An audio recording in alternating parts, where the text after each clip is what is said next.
Hello and welcome to the semifinals of Grand Prix Lille 2015. I'm Matej Zalkai here with Marijn Liber, and we got our sweet semifinals where we have Claudio Bonani against Christoph Alzheimer, but we're going to start on the very tricky matchup of Infect versus Miracles, Ricardo Sánchez against Olivier Ruel. Games are either gonna take 4 turns or 75 turns.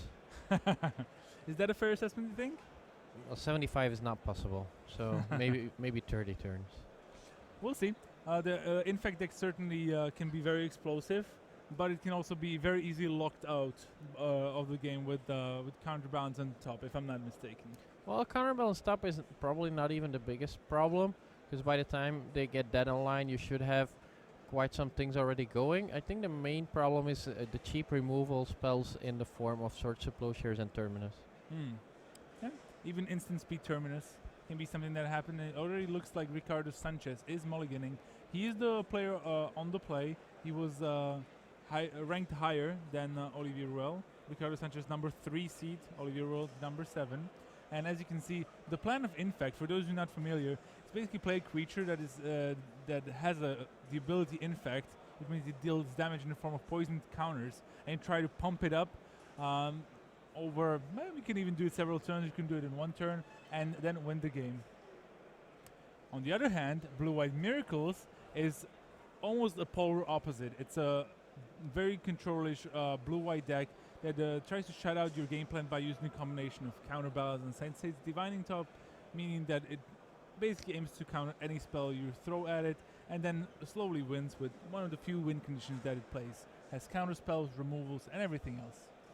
Maybe Ricardo is looking to repeat his mulligan to 5, kill you on turn 2. We saw that happen in the last round. He was down a game, mulligan to 5, facing a pretty good hand from his opponent, but he just went turn 1 Glistener Health, turn 2 triple Invigorate for enough damage. But Ricardo Sánchez keeping his 6. I think there were plenty of lands and Brainstorm, but maybe he has something else that we have missed there. So starts off with a Tropical Island, marquee land for his deck. And let's see if he has a Glistener Elf here. Doesn't look that way. I think I saw an Inkmoth Nexus and the Brainstorm, but not much else. Olivier Ruel also with plenty of lands of his own. Oh, that resolves. Olivier Ruel, if he had Pyroblasted that, I think the game would have been almost over right there, just because of the land-heavy hand that Ricardo has. I also don't particularly like the usage of the Brainstorm here without being able to fetch away a card right away. Yeah, and also now he has to play a fetch, which means he cannot play the Blinkmoth Nexus. Inkmoth Nexus. Inkmoth. Blinkmoth is the artifact, the regular one. Inkmoth is the one with Infect. There's another Tropical Eye from Ricardo Sánchez, and I think he's going to start off the race with his 1 Glistener Elf here. There it is.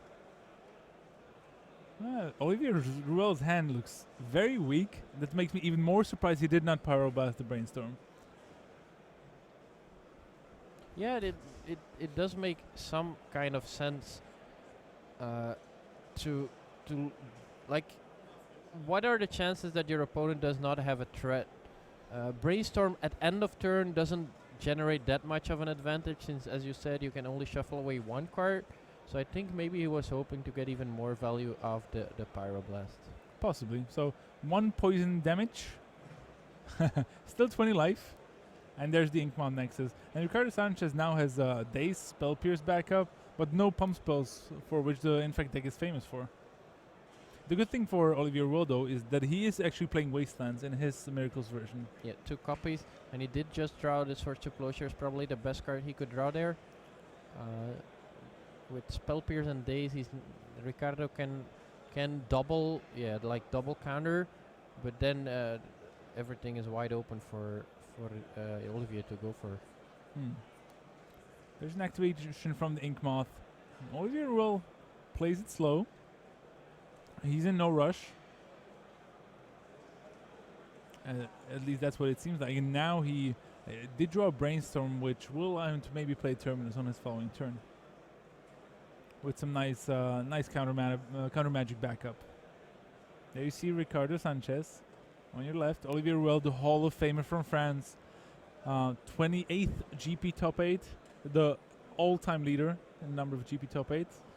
You would think Shuhei Nakamura or Martin Yuza would have overtaken him by now, but he took another step, and them needing a while.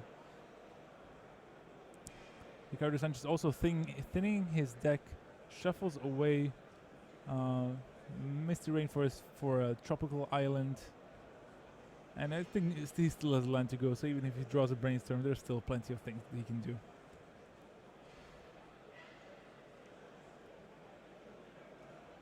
And the problem is the longer the game goes, the less effective Spell Piercing days are, right? Yeah, and the less effective the Infect deck is.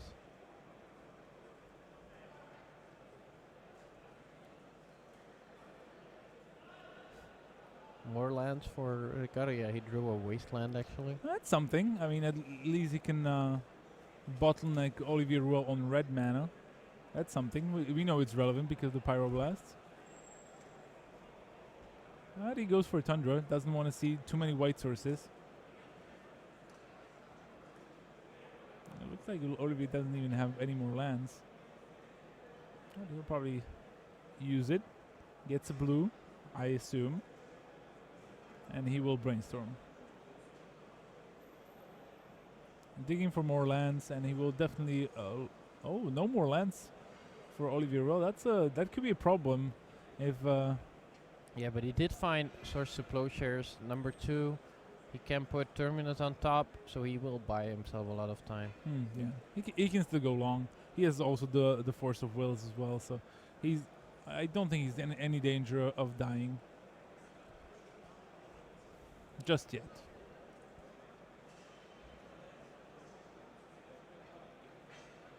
There's the Inkmon Nexus. And a swing with both again. Olivier Ruel on 3 poison counters. Down now up to 5. I think he will spring into action at the end of the turn though. He should source the Inkmon Nexus.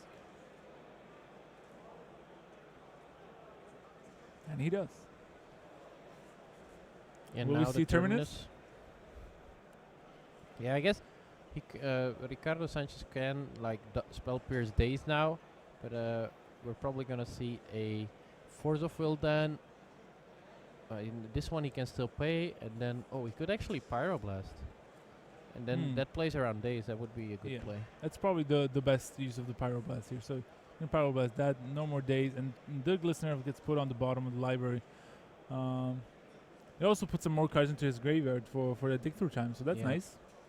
This means he will be able to dig for lands. Detection Probe is a start, and what he really needs to find is a Brainstorm so he can draw 3 fresh cards. Yeah, that sounds like the best course of action, because now that he gets a look at the Olivier Ruel's hand, he knows that if the game goes any longer, he'll be in trouble.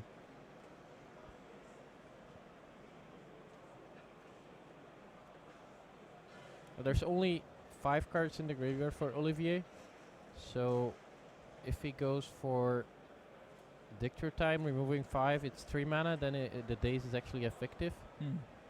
But I think he'll just go for a counterbalance. Yeah, here. it still will allow him to play around the Daze.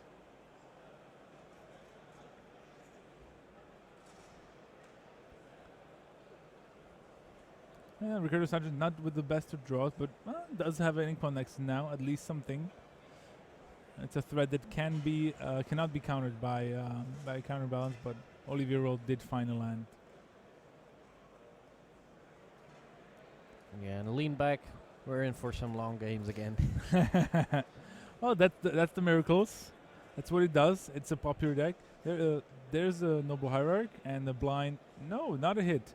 It is a Vendilion Click on top of Olivier Ruel's library. At least that counters Invigorate that we just saw from Ricardo Sánchez that he has. If he would like to go for it, which I'm doubtful he would at this point of the game. Yeah, and this Vendilion Click also good news for us. It means that the clock for Olivier Ruel has just started. 6 attacks with the Vendilion Click, and there's no removal in Ricardo Sánchez deck. He could block it with Inkmon Nexus. The scouting turn also very important. It allows Olivier Ruel to have 6 card in the library in the graveyard for a 2-mana dig through time. And Olivier Ruel is actually Swords to Plowsharing the Inkmoth next before it even gets to attack. And Ricardo Sánchez just put another Verdant Cat because I'm not sure even if I would have played it there. Yeah, you want to keep excess lands for Brainstorm, so you can put them on top and then shuffle them away.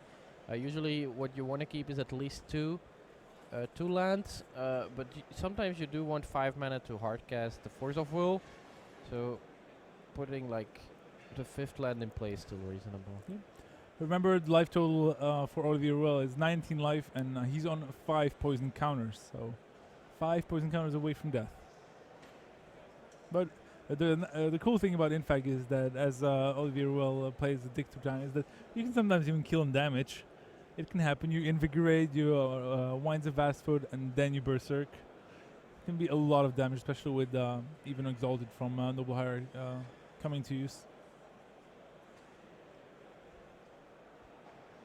So 7 cards that Olivier Ruel is going to get a look at.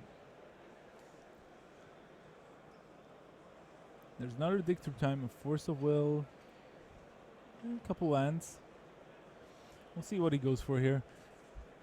This top 8 allows us to relax a little, right? No rush.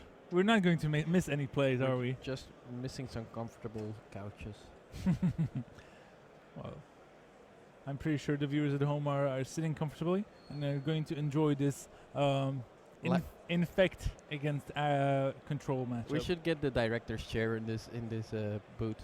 Yeah, it looks much more comfortable. That's for sure.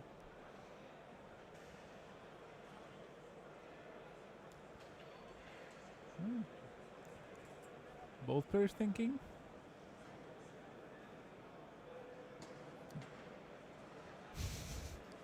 It looks like a judge call is about to happen because it looks like Ricardo Sánchez is unhappy that Dig Through Time has resolved where he wanted to fetch. It seems like those are the cards from the Dig Through Time. So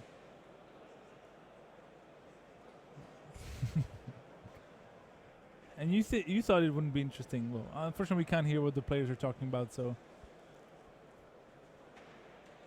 Well, soon enough, Olivier Ruel finally deciding on 2 cards from the Dig Through Time that he liked.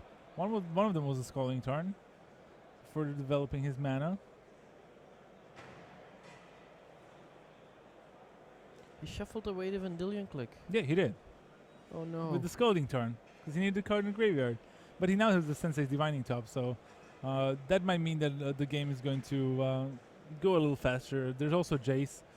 Depends how long Ricardo Sánchez is going to want to make this longer. Another Noble Hierarch, so Ricardo hoping to win with damage if this resolves, which is unlikely considering I see a Terminus. Yeah, that's very likely going to be played once Olivier Ruel untaps. So I think Noble Hierarch resolves. Swinging for 2. Olivier Ruel down to 17. Firing on all cylinders. Like damage and poison. I don't think I've ever seen a more bored face of Moraine Liber. This is wonderful. It's riveting. Yeah, it's great. He's gonna play Jason Mind Sculptor next turn, and then it's gonna be basically over. But it's gonna take 17 turns before it's over. I guess. Olivier Ruel, so playing the Terminus, getting rid of the Hierarchs. Now we'll shuffle away some of the bad cards here on top of the library, and hopefully soon enough he'll untap into Jace the Mind Sculpture. That will enable him to win the game. But it's going to take a while, of course. This deck is not known to be fast. In the quarterfinals, for those who missed, Olivier Ruel only had 1 win condition left in the library after miraculously stabilizing the board with some blind counterbalance hits and whatnot. So he's in more of a control in this game, especially because I see a counterspell on top of his deck that he is about to draw here.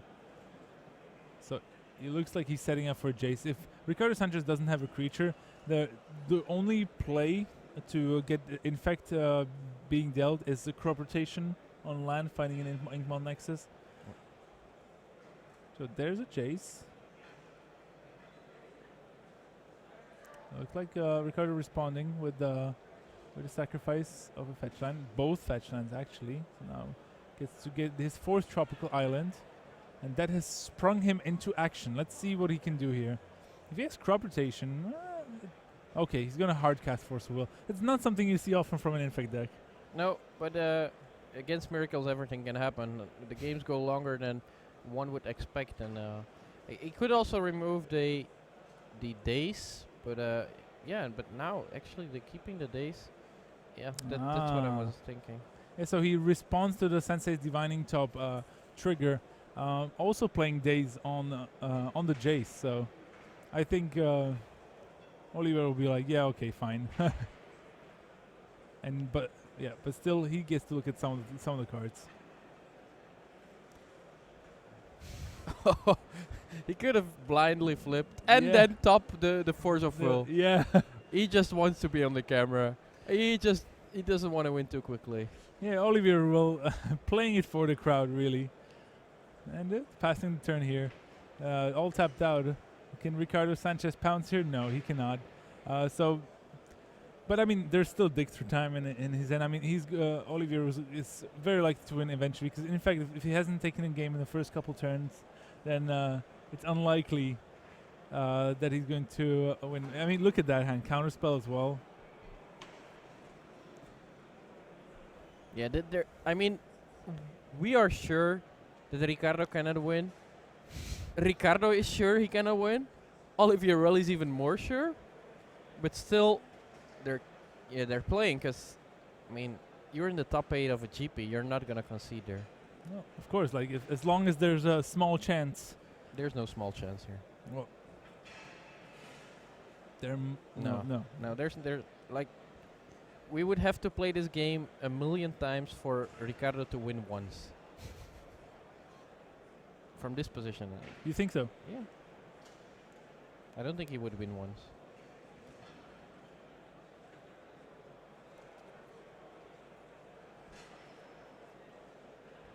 All right, Glistener Elf on the stack. That's action for you. And Olivier Ruel is just going to put the Sensei's Divining Top back there, draw a Force of Will, and now untap, replay the Sensei's Divining Top. I mean, these are the kinds of games where we think we know what's going to happen. I wonder if there's something happening in the other semifinals.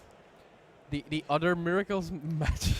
But at least it's a version with 4 Monastery Mentors. I mean, at least sounds entertaining, at least to me. But we'll see, because this game seems to be a foregone conclusion. I would like to see some action.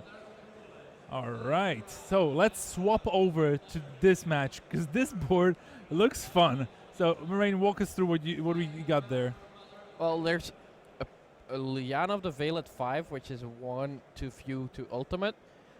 There's a couple of creatures on the board for both players, but I don't know what the hand sizes are actually. This could be a very close game. The triple counterbalance is a little bit of an overkill. And the Chalice of the Void on 1 could actually be very problematic, although the Miracle player can still play his 1 mana spells to generate tokens and to prowess. So this game is very close. Yeah, the boards are big. Life totals should be very important here, but Galactic also prevents the Force of Wills and dig through times from the Miracles player, which is nice. And already we see Knight of Reliquary being put to good use. Okay, we were at the end of Claudio Bonani's turn. Claudio Bonani is the player on the right, and we have Christoph Alzheimer on the left. Yeah, he's still in game 1, unsurprisingly, as we have 2 Miracles players on each side of the bracket. But Knight of Reliquary is already very, very big. And Chalice for 1 prevents any Sensei's Divining Tops from entering the battlefield. But 3 Mount tokens with prowess. Yeah, but 2 blockers plus a Knight of the Reliquary that can find a maze of it means True. You would need a lot of prowess triggers. Yeah. He's swinging also the fact that Claudio Bonan just doesn't have a hand because of Liliana. Just plussing every turn. It's unlikely that he'll get to do something fancy there. The question is if he wants to expose his Galactic here. And it looks like he also might be attacking Liliana. Yeah, he's certainly attacking Liliana, but I don't think you want to expose your Gedokti, because the way Bonani gets back into this game is by finding a dictator time so that he's actually able to trigger prowess 3 times. So they're the blockers. Line up.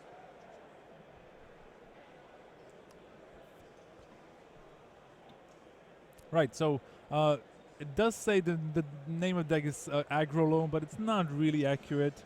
It's not really an aggressive deck, even though, I mean, it does a Dark Confidence in Knight of Reliquaries, but no, not really that. And so here we see, after blockers, Knight of Reliquary finds the Maze of Ith, which, what does it do exactly? How does that work? It can untap an attacking creature, and then the creature is not attacking anymore. Isn't it just attacking and it just no damage being dealt to it and by it? Something like that. Yeah. I think it's still attacking, but not very relevant. So he used it on the Snapcaster Mage, and he plays Swords on the Galactic. That gets countered with the Chalice, and even though it's prowess pumps all the monks, Christoph Alzheimer will put the Galactic back into his hand. Liliana goes down to 4. Not a great attack from Claudio Bonani. Yeah, but he had to, otherwise Liliana would have gone ultimate. Yeah. And the Caracas actually made sure that the Galactic went back to Christopher's hand. And yeah. Also, Claudio also created another monk token thanks to the Swords of Plowshares, even though it was countered with the Chalice of the Void. So still a sizable board for Christoph Alzheimer. Nothing to sneeze at. Hey, he would really like to draw a Punishing Fire here, though, right?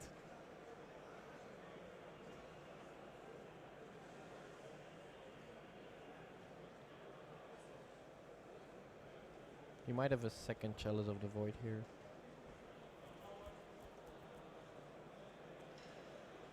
Looks that way. You're right. Just to make sure. But I don't think main deck there are any answers to it from Claudio. In the sideboard he does have Wear Tear, but main deck it's not very often that the Miracles deck can handle it. So he might as well not have played it, to be fair. Yeah, there's also a Galactic and a plus from Liliana with both players having no cards. It's just to pump it up. There's Sensei's Divining Top on top of Claudio Bonani's deck. That gets countered with a Chalice, but also gives him another Monk and pumps up the rest of his team. So he looks like he might be able to put some serious damage on the Liliana here. But just passes the turn. It's strange. Maybe he's just waiting for one more turn. Knight of Reliquary not being used anymore. And Christoph happy with the size of his board for now.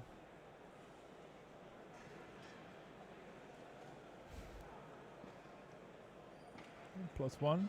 Just another Chalice of the Void from Christoph. Here doesn't really need to play it. Will rather keep his mana open, even though I don't think that is relevant either. And yeah, Liliana threatened to go ultimate again, and if Claudio Bonani draws a proactive spell, I anticipate him spring to action again and attack with a lot of his monk tokens.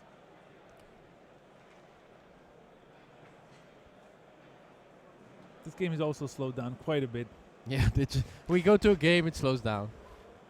We might be jinxed, you know. Like we get the slow matches all the time, but it's also quite more likely to get the slow matches just because we did show a lot of magic throughout the 2 days here in Lille, France, the last European GP of the Pro Tour season. Only GP Montreal happening right now in the US. And there's also GP Dallas later this month. The last GP of the season anywhere in the world, and that's going to lead us into the fantastic finale of the season at the Pro Tour Magic Origins in Vancouver, Canada. The token that got blocked by the Gedoktik, by the way, guys, it did not die because the Gedoktik went back to the hand with Caracas before damage was dealt, so that's why the token didn't die. No more damage on stack. Nope. That's old rules. It's like Claudio Bonini. He's the swinging. Everything at Liliana.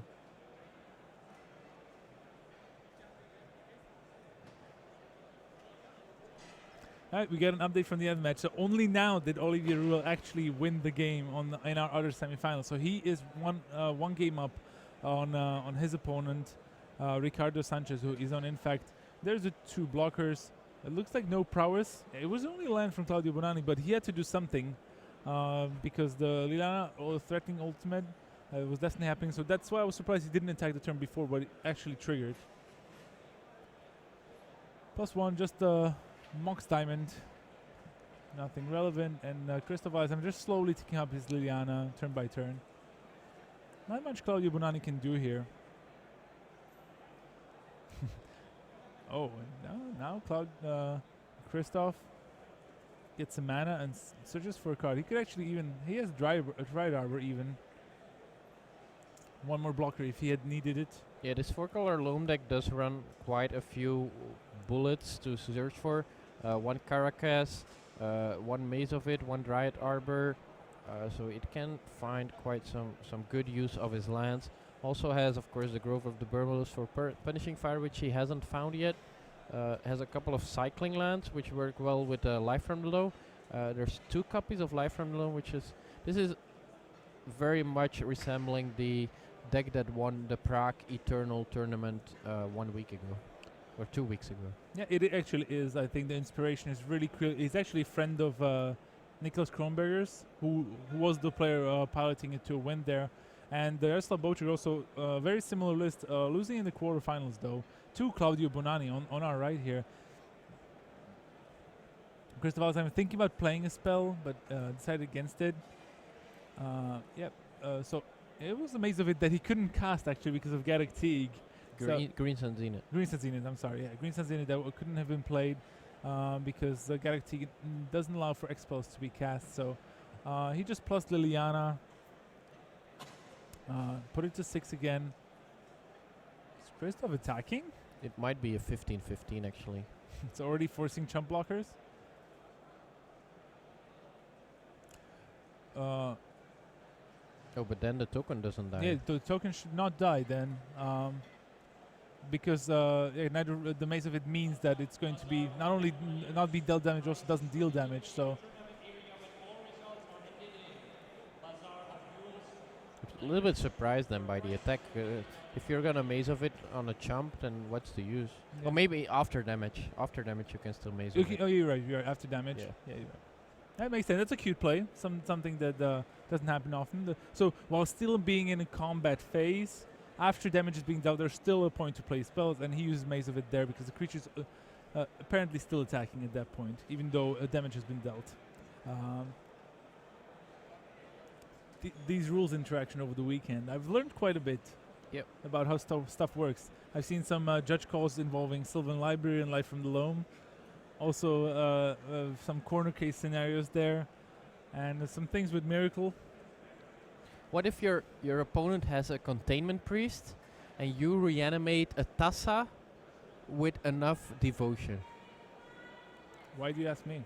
Well, it's a creature in the graveyard. It comes into play as a creature, so the Containment Priest should work, right? Exactly. It doesn't work. Okay, good to know. Might matter one day. Sure. So we believe we have a 15-15 Night Reliquary in play, which is huge. This means that Claudio Bonani is somewhat on chump block duty, but it looks like he might have drawn a spell, and he's tapping his creatures to attack here. His monks with prowess are attacking, so is his Snapcaster Mage.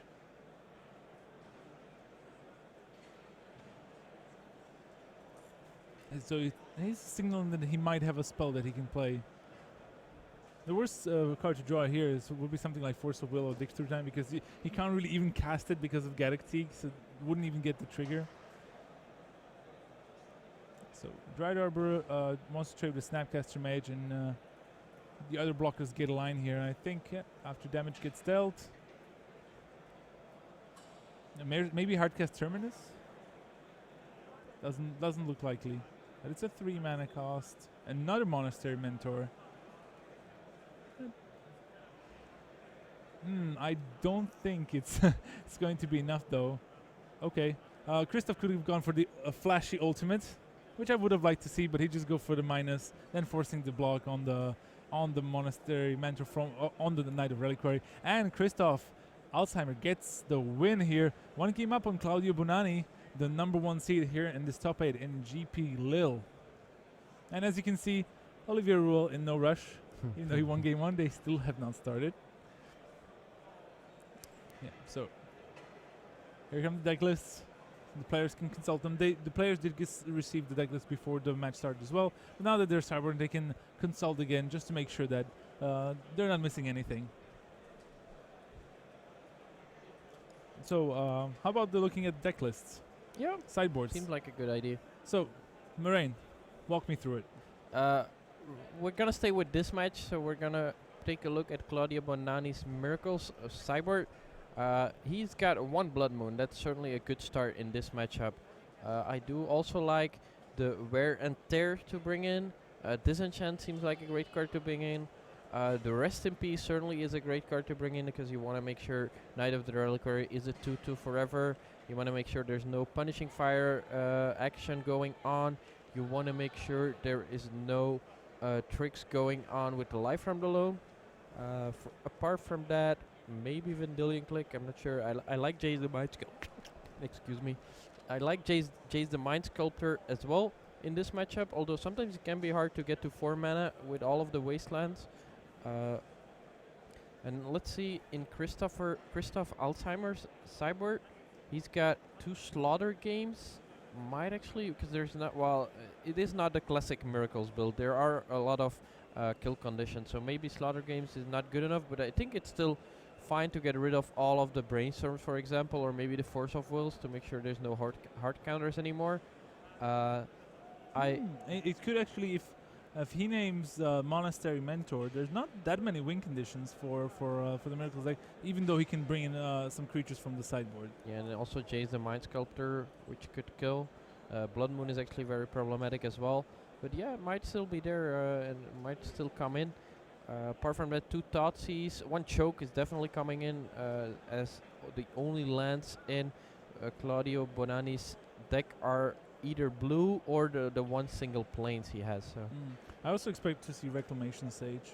Yep, as an answer to a 3 mana answer to Counterbalance, very important as well. I like how the Claudio Bonani also went with like a Disenchant, old school, like no throws, no, just Disenchant. That's a staple. Not Wear and Tear, just Disenchant. Yeah, he has both. Yeah. But I like the fact that he actually just has it in his sideboard. It's pretty cute. I didn't expect to see Disenchant in such a high-powered environment, but the cheapness and versatility is still there. But it is. How is it better than Wear and Tear? It's probably it's probably not. It's only better if you don't have red to destroy the artifact. Yeah, that's not gonna happen often, right? Yeah, I guess. Maybe he wants some variety. Just some other cards. I mean, in this matchup, I would love to kill a Mox Diamond and a Sylvan Library for with Wear and Tear. That sounds gross. Let's see if we can get around to that. For those of you just joining us, we're going to do a quick recap of the bracket here at GP Lille. On the left side of the bracket, Claudio Bonani is facing off against Christoph Alzheimer. They defeated the 2 Czech players in the top 8, Petr Suchurek and Jaroslav Bocek, both with different 4-color decks, one being a Loam deck, the other one being a Delver deck. So that's what happened on this side of the bracket, and the winner of this semifinals will face off against the winner of Olivier Ruel against Ricardo Sánchez, Miracles against, in fact, we know Olivier Ruel on Miracles is up a game on his opponent. The Infect opponent defeated his lands and hands of Alex Mortimer in basically 2 games. Ricardo did get a game loss for an error in his deck list, but that didn't stop him at all. He just beat Alex Mortimer in games 2 and 3, while Thomas van der Pelt did get eliminated by Olivier Ruel. And as a Belgian, I'm sure you were really sad about that one. Yeah, very close game 1. He had a lot of opportunities to put the game 1 in the bag by playing that second Tarmogoyf, but chose to play it defensively. I mean, he's a doctor. He always takes it slowly, tries to go as controllish as possible so nothing goes wrong, but in the end it did go wrong. He was undefeated until that point in the tournament with 12 wins and 3 draws, but unfortunately, he got his first loss in top 8. The worst place where you want to get your first loss in a tournament, that's for sure. No, the worst. Oh yeah, first loss in the First tournament. loss, yes. You're already probably doing pretty well there. So let's head on back to the feature match area where we already see players are drawing their opening hands, and I want to see this 4-color loam deck in action in the early turns. Can we see a turn 1 Dark Confidant or a turn 1 Sylvan Library? That would be really sweet, but Claudio Bonani might have to say something against that with his Miracles deck. But his hand doesn't look very good. A double Brainstorm though, and just an island. Yeah, but I think there's the Blood Moon, which is one of the strongest cards he has. Although Blood Moon with Mox Diamond being there, but I do not see any Frozen Grip in Christoph Alzheimer's deck. Claudio Bonani keeps a one-lander with double Brainstorm and just an island. Waits for turn 2. If he can draw a land naturally, he can. So now he can get extra value out of those Brainstorm here. Good draw for Claudio there.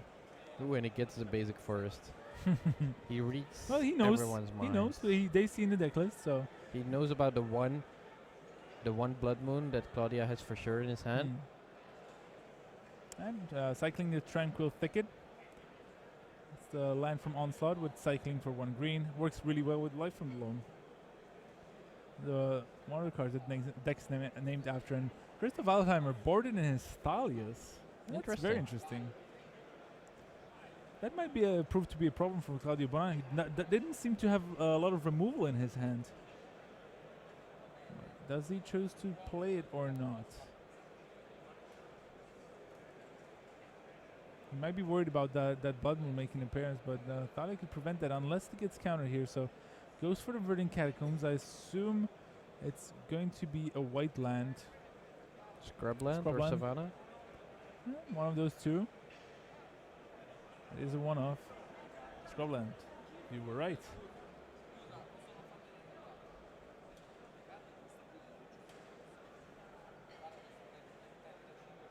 There's the Thalia. Does Claudio Bonani have an answer? So he'll brainstorm in response. Look maybe for Swords to Plowshares.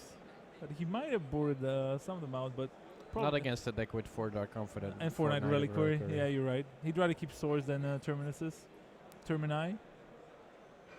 We still haven't got the final word on that. He also has, I think, Days. This is the remember the name of the deck under Claudio Bonani is Miracles, but we have dubbed it Monastery Miracles just because he is running 4 Monastery Mentors in the main deck as his main win condition, and it's certainly been an interesting twist on a deck we've seen perform in Legacy for quite a while now. What do you reckon is the better build? In a GP where you have 50 minutes and there's a lot of fetching and not all of the players are very familiar with Legacy, so it takes a little bit longer, I think going for the aggressive way with 4 Mentor is the way to go. There you have it. The final word from Marijn Liber. As the Brainstorm is resolving and a Daze gets played, countering that Thalia, but setting Claudio Bonani back a turn. He plays Daze in Miracles? Oh, wow. Yeah, he plays 3. That's the whole Monastery Mentor plan. I was surprised myself when I saw it, but it makes sense in a way. But it's kind of interesting that he's running Daze deck without Wastelands. But it's also because he just has 20 lands. It's to protect History Drop for free. There's a Chalice of the Void for 1. Another Brainstorm in response. Claudio Bonani. This time Christoph has a mana up for any potential Dazes. Offuscar.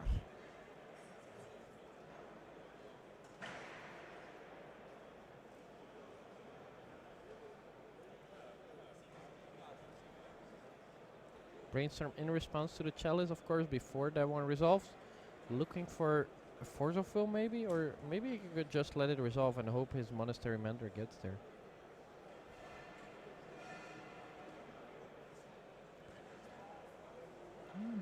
We see a Force of Will in Claudio Bonani, and he still also has that Blood Moon. But he probably doesn't want to deploy it before he has a basic plains also in play. Doesn't want to lock himself out. Has 4 islands, 3 plains, 3 volcanic islands, 3 tundras. As is the lands that actually produce mana in his deck. He's gonna shuffle it away. Yeah. That's how good this. Well, I don't know if he wants to shuffle it away though. Yep. So it looks like the chalice is resolved. Oh, no. So he's not going to shuffle it away. He's going to keep it. And he has another island, so... I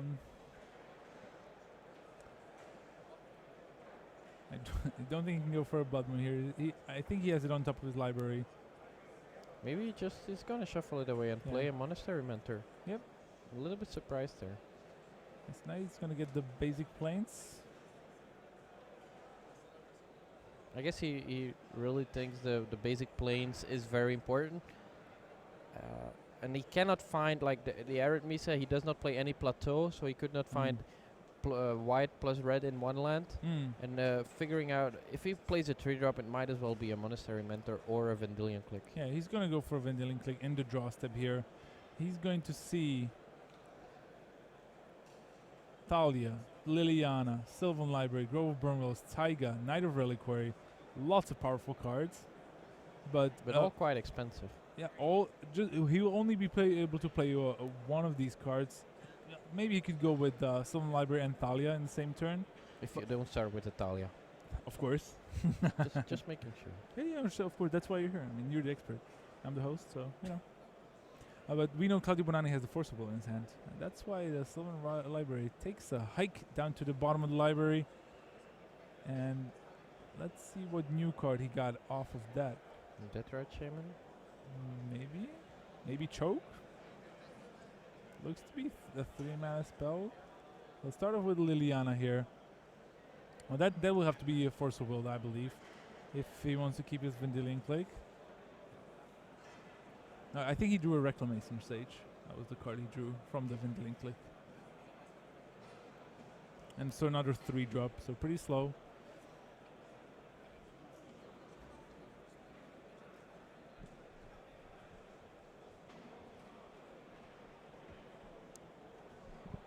He could let it resolve. I think he wants to Force of Will with the Mentor in play. That's a good plan. I like that plan. Maybe if he also has one, we could also throw away, you know, one of the 1-drop spells he has, just to create an additional token if he really wanted to. I think playing a Mentor with the Force of Will and Daze backup is pretty big game. He does have the Mentor, does have the Force, also has another land.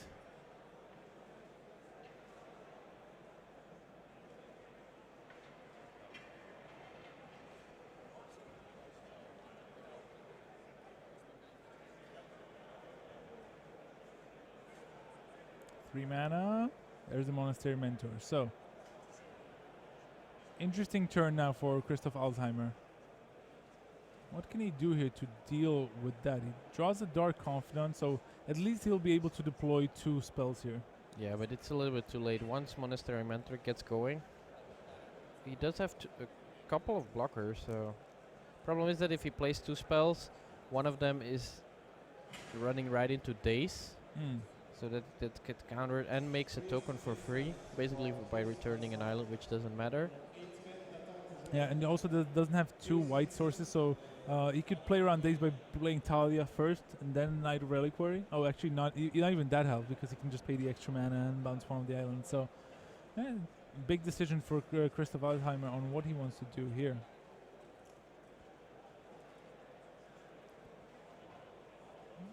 Thalia first.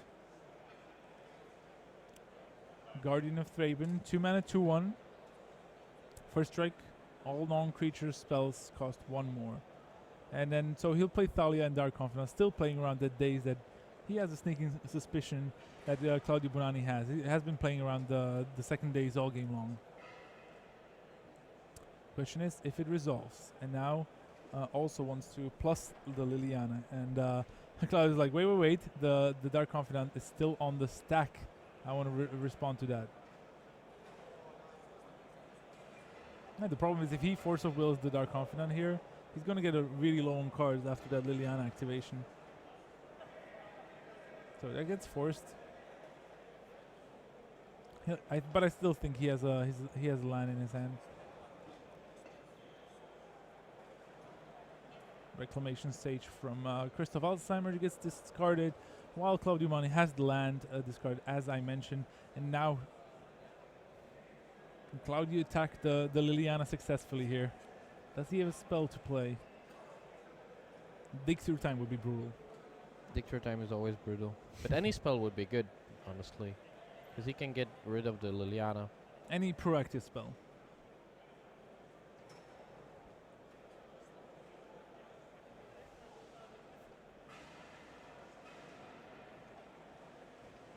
This is interesting. Yeah. Christoph can block the 2-2. If there's a spell, then he loses Liliana and the Talia. If he doesn't have a spell, then he actually keeps both of them. Yeah, but this is game.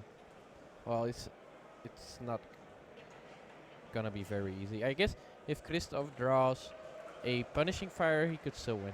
Yeah, Punishing Fire would be great. Even through the card advantage that Claudio Bunani is just going to get with that Dig Through Time being only played for 2 mana. So I think they're just going to clear up. He has to exile 1 more card if he wants to play it for 2. Isn't it 3 with Talia? That he has to pay 3 mana at all times? Might be. Or he could delve to make it 1 cheaper. Yes. We'll check that. If he removed 7, then he can. I think that's how it works. Yeah, we see Neil nodding, our life totals guy that we relay oral questions about the Battlefield 2. But this Dig Through Time doesn't look that spectacular. I think it was 5 lands, Monastery, Mentor, and Brainstorm. But having a Mentor number 2 is still pretty important. He could actually pump again here by playing the Brainstorm. Yeah. Have it countered by Chalice of the Void, but it'll allow the monk to survive. Kills the Liliana for sure already, but definitely a line of play that Claudio Bunani could go for, or he could leave up mana to Force of Will. Oh, leave up the blue card to Force of Will.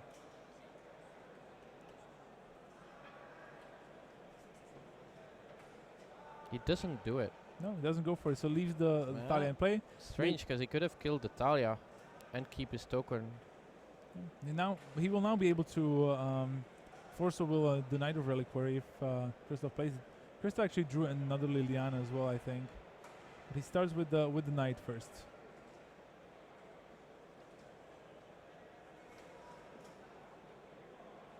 Yeah, the game slowing down actually favors Christoph a little bit, I think. Yeah, that gets Force of Willed. But Claudio only has 1 card left in his hand, and it's a Brainstorm that can't really play through the Chalice, so... No, he exiled the Brainstorm.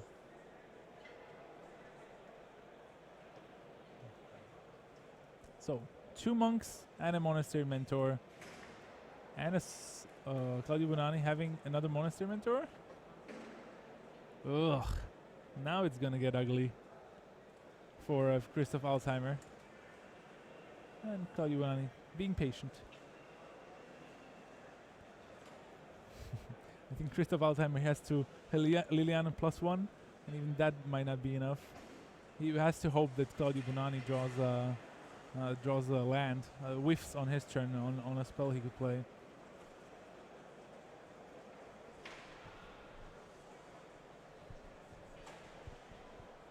Yeah, tough decision. He can get it to 5, and then he doesn't lose it on the swing if Claudio doesn't draw a spell, or he could get rid of 1 of the tokens, but then he loses it for sure.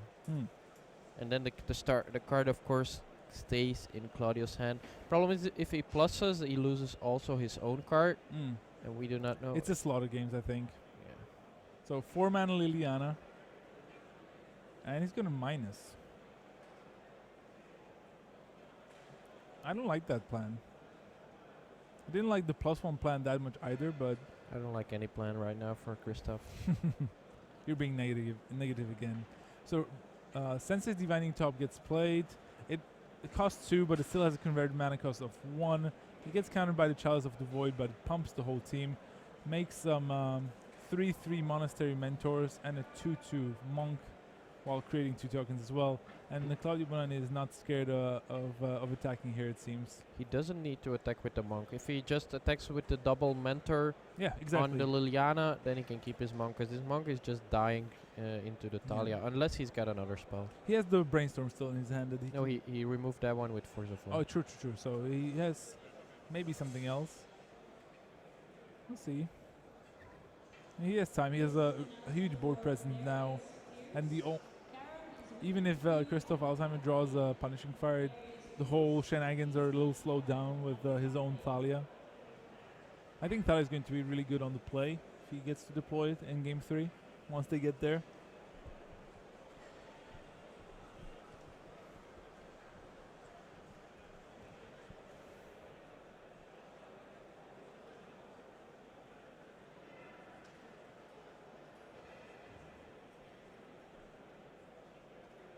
I really enjoy Claudio Bonani's basic lands. Good choice, I think. Nice, beautiful full art lands from Unglued, if I'm not mistaken. As he ponders what to do, how to attack, if he wants to attack.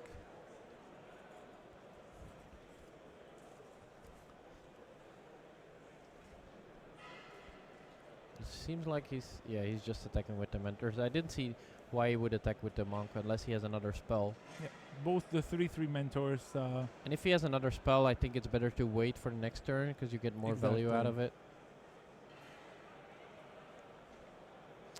So, what can Christoph Alzheimer draw here? Okay, has the slaughter games. Seems a bit pointless now. Yeah, especially because you're losing on board. Yeah. Alright, Sensei's Divine Toe will be able to pump his team on the next turn and inflict a lot of damage, especially if Claudio Bonani draws another one. Yeah, he's going for the Monastery Mentors, but with 2 in play already. This is good information to have for Game 3 to see how your opponent sideboard it, I think. Another reason to play it. You see, he's not scared of playing his slaughter games right away. Put it in his deck, actually. You are also telling your opponent you have slaughter games. Sure. So maybe, yeah. I mean, Christoph gets to see how Claudio boarded completely, and Claudio knows now that he brought in slaughter games, which wasn't 100% sure, but it was still very likely.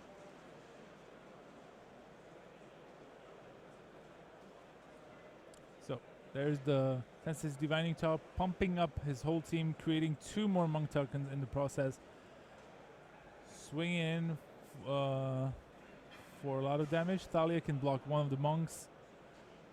But there's still 4 damage from the monks, 6 damage from the mentors, so Christoph Alzheimer down to 8. Can Christoph draw maybe a Punishing Fire to stabilize? Would it be enough? No, it's just a Windswept Heath.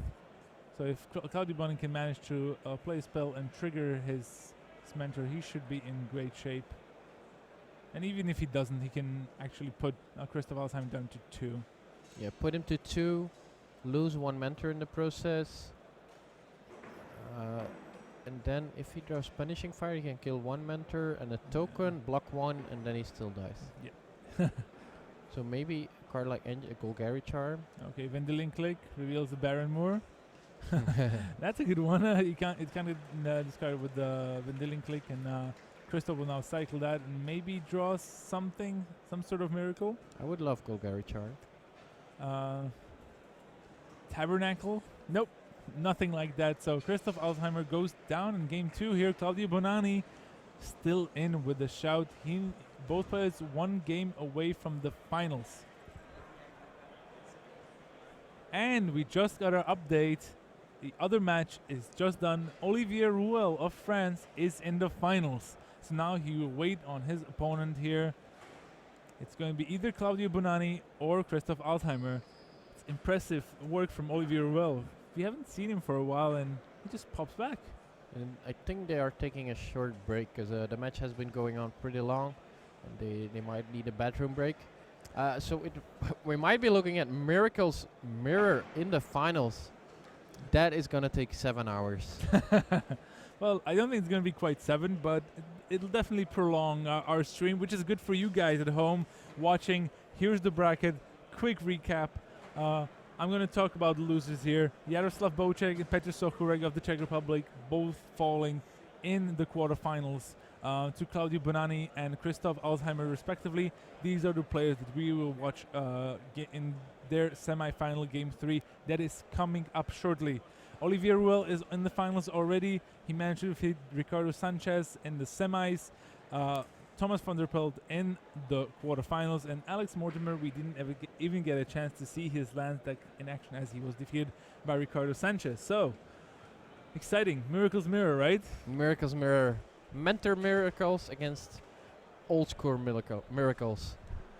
Or maybe the 4-color loam deck. I mean, the 4-color loam deck is quite good if it can deploy an early Dark Confident, a Chalice of the Void, maybe in early slaughter games to get rid of all the mentors. So it's certainly not out of the question for Christoph to win.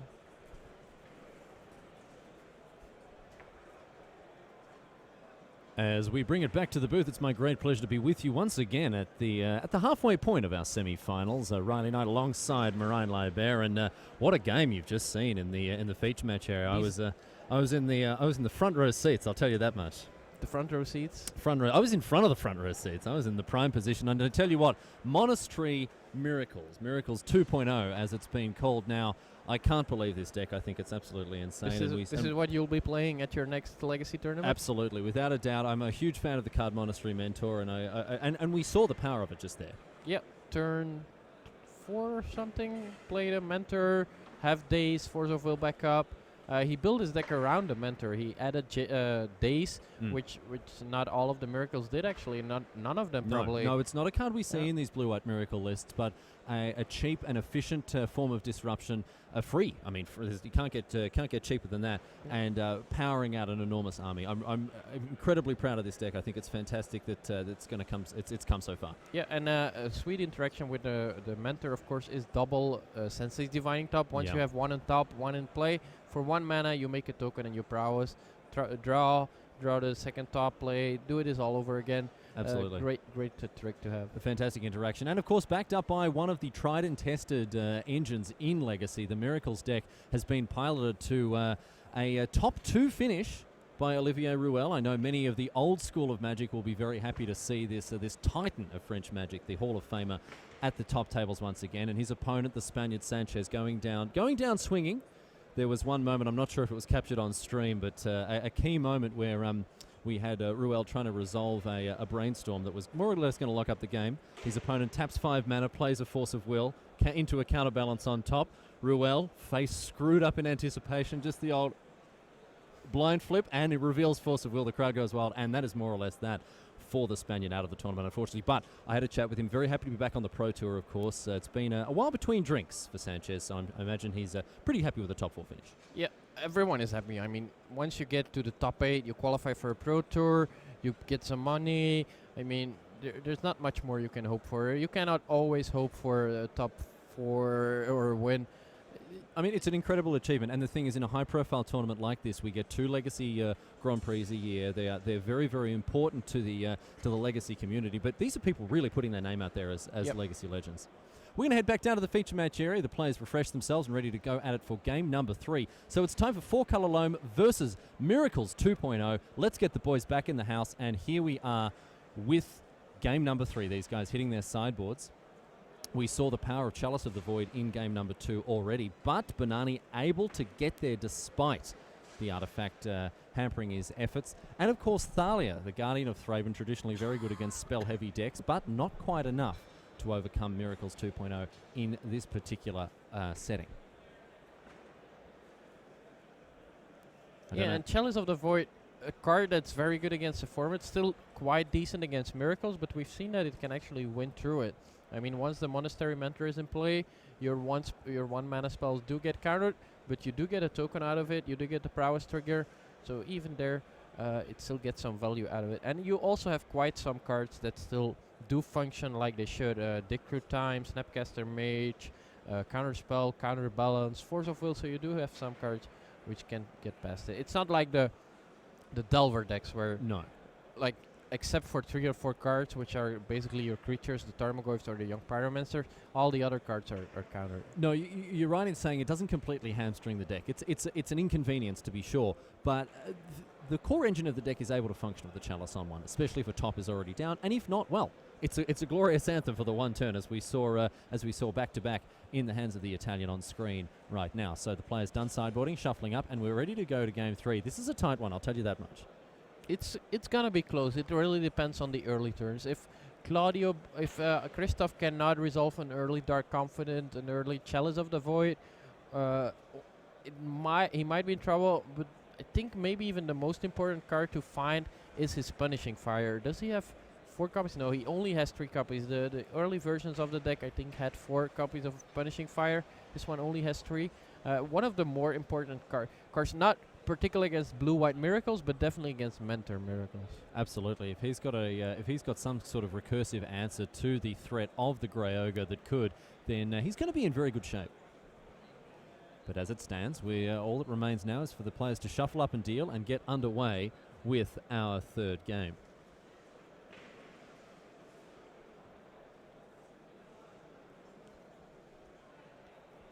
I wasn't particularly impressed with the slaughter games in the last match, in the last game. What are your thoughts on that card? If you're losing, you're never going to be impressed with a card like Slaughter Games if you're losing on board.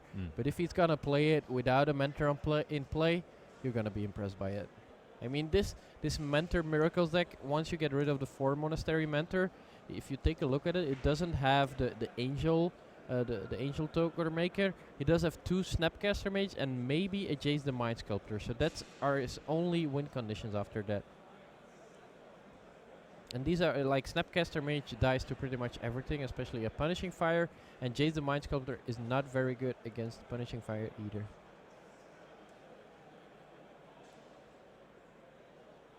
Well, Alzheimer on the left will be the first to consult with his opening grip here.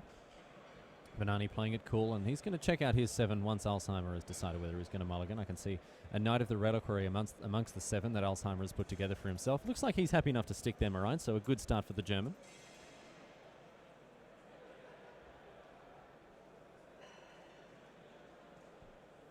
Banani, on the other hand, is going to go down to 6.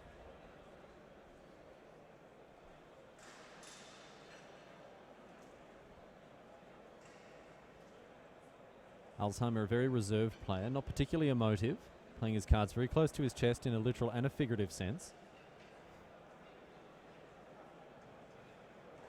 And what cards he has indeed. I don't know how much of a look you've had at them, but I tell you what, this is a person who certainly takes the presentation of his deck very seriously. An absolutely beautiful pile of cards he's put together for this tournament. And Banani indeed also going to great efforts to make sure his deck presentation is at its finest. 6 cards for him off the top.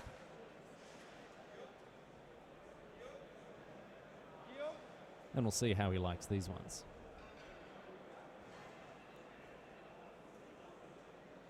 There's no land. Yeah, there is a land. Single land and island making up the... And a wasteland. And a wasteland hiding out there at the back as well. The Eagle Eyes of Marine Land there missing no, nothing. He doesn't play wasteland. That's what I thought, so it's not possible.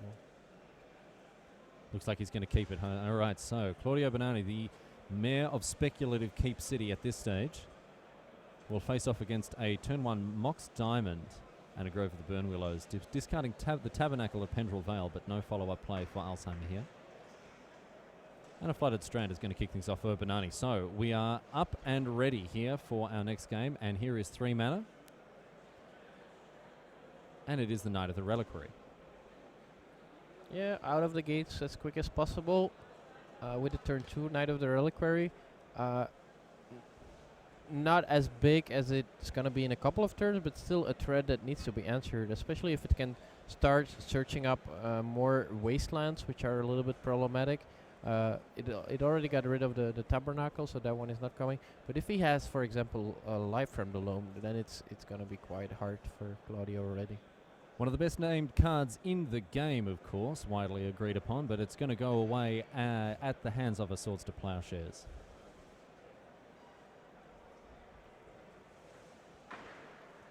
So here's the island for Claudio Banani. So he has managed to find the lands. And it's Ponder. Snap custom age, force of will, and a third card under consideration here. But no, he's looking for the shuffle. Just hoping to find lands here, Moraine. Yeah, land so he can deploy his main threat, Monastery Mentor. What could be problematic here if Christoph Alzheimer actually has another land and one of his slaughter games. He does have Abrupt Decay, would I believe. Oh, there's no slaughter game. Reclamation Sage. Abrupt Decay hiding out in Alzheimer's hands, as I say, playing his cards pretty close to his chest here. And it's going to be Green Sun Zenith for 2. Green Sun Zenith, a card of indisputable power, but we have days, so the unfortunate position of having a Green Sun Zenith in your graveyard is the reality for Alzheimer's here. And it's 2 mana now for Banani. And we're going to see Disenchant. Disenchant.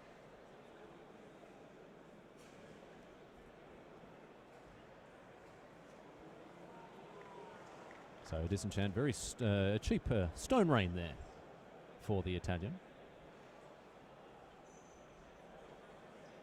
Now we could see the Mentor. Thing is that he has to search for a non-basic with the Arid Mesa. Yeah. Because he cannot find an island with it, and he only runs 1 plains, and he doesn't really want to do that right now. So instead ships the turn. And we're in the Dragos phase.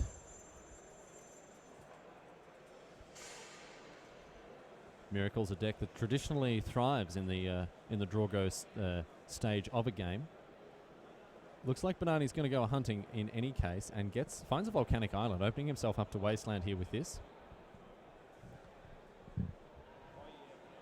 But obviously keen to resolve a 3-drop, and that 3-drop is going to be Vendilion Click.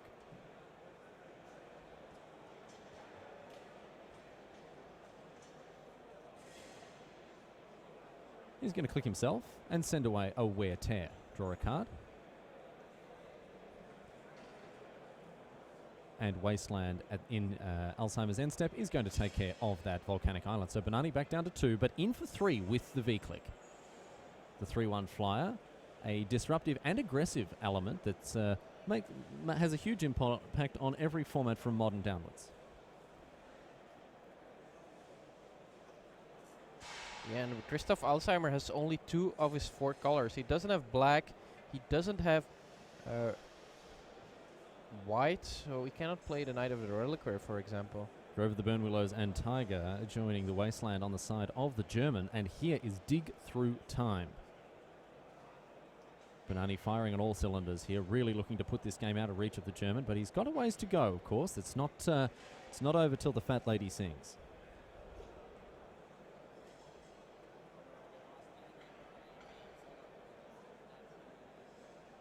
Considers the 2 that he wants to grab out of those 7 and begins his next turn.